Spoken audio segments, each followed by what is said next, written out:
नमस्कार बच्चों, स्वागत है आपका आज की हिंदी क्लास में।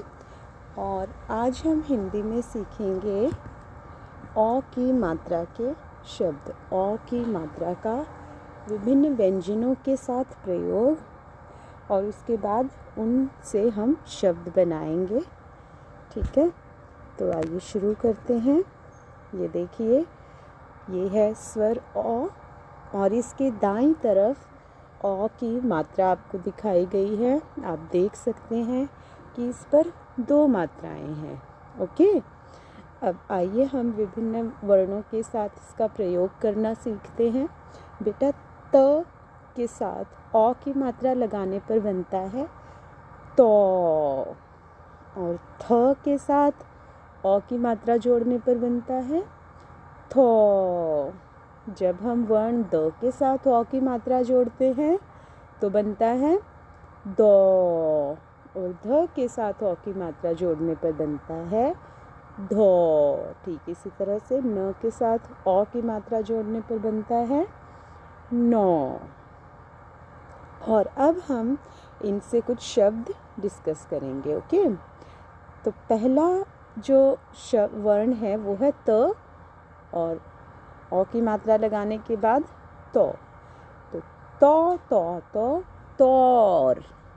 तौर तरीके, तौर तरीके जैसे रंग ढंग, चाल चलन। ओके, अगला शब्द है तौबा। तौबा बेटा एक उर्दू का शब्द है। वैसे मुझे ज़्यादा उर्दू नहीं आती है, लेकिन क्योंकि आम बोलचाल की भाषा में उर्दू शब्दों का इस्तेमाल किया जाता है, तो इसलिए हम ये शब्द लिख रहे हैं। तौबा का अर्थ होता है अफसोस करना, पछतावा करना। ये एक एक्सप्रेशन है। जैसे किसी भी चीज़ के लिए नफ़रत को दिखाने के लिए हम बोलते हैं तौबा। ओके, अब तौ से अगला शब्द है तौलिया, यानी कि टॉवल, जिसे हम नहाने के बाद इस्तेमाल करते हैं अपनी बॉडी को सुखाने के लिए, पोंछने के लिए। अब त के बाद आता है वर्ण थ, और थ के साथ ह की मात्रा लगाने पर बनता है थौ। सॉरी बेटा, थौ से शुरू होने वाला कोई भी शब्द नहीं है, लेकिन कुछ ऐसे शब्द हम लिखेंगे जिनमें थौ जो है वो शब्द के बीच में आता हो। ओके, तो वो शब्द है हथौड़ा। हथौड़ा, जिसकी मदद से हम दीवार में कील ठोकते हैं। ओके, अगला शब्द है हथौड़ी। हथौड़ी, जो हथौड़ी होती है वो छोटी होती है, हल्की होती है, और जो हथौड़ा होता है वो बड़ा और भारी होता है। ओके बेटा, this is the main difference between these two words. थ के बाद अगला वर्ण है द, और द के साथ अ की मात्रा लगाने पर बनता है दौ। अब दौ से शुरू होने वाले शब्द हैं दौर, दौरा, दौड़, दौरान, दौलत।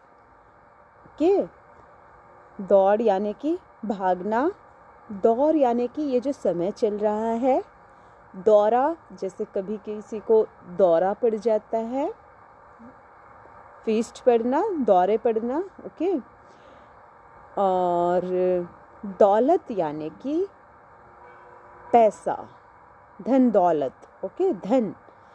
उसके बाद अगला वर्ण है ध, और ध के साथ अ की मात्रा लगाने पर बनता है धौ, और धौ से शुरू होने वाला शब्द है धौलपुर। बेटा, धौलपुर एक जगह का नाम है। ठीक है, इसके बाद अगला वर्ण है न। न के साथ अ की मात्रा लगाने पर बनता है नौ, और नौ से शुरू होने वाले शब्द हैं नौलखा। अब नौलखा क्या होता है? नौलखा हार होता है जिसमें 9 रत्न लगे होते हैं। ओके, हार का नाम होता है नौलखा। अगला शब्द है नौकर। नौकर यानी कि सर्वेंट। अगला शब्द है नौकरानी, यानी कि मेड सर्वेंट। उसके बाद अगला शब्द है नौकरी, यानी कि सर्विस, जॉब। ओके, अगला शब्द है नौजवान। नौजवान यानी कि यंग बॉय। ओके, तो ये था आज के लिए आपका वर्क। अब आपने क्या करना है, जितने भी शब्द हमने डिस्कस किए इनमें से प्रत्येक के लिए कोई 2 शब्द राइट करने हैं।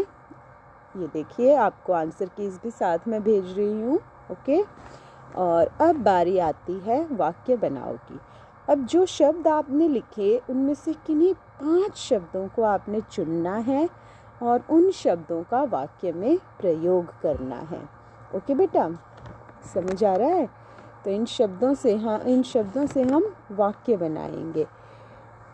ठीक है, जैसे दौलत शब्द, पहले हम शब्द लिखेंगे दौलत, फिर एक छोटा सा डैश लगाएंगे, उसके बाद दौलत शब्द का वाक्य में प्रयोग करेंगे।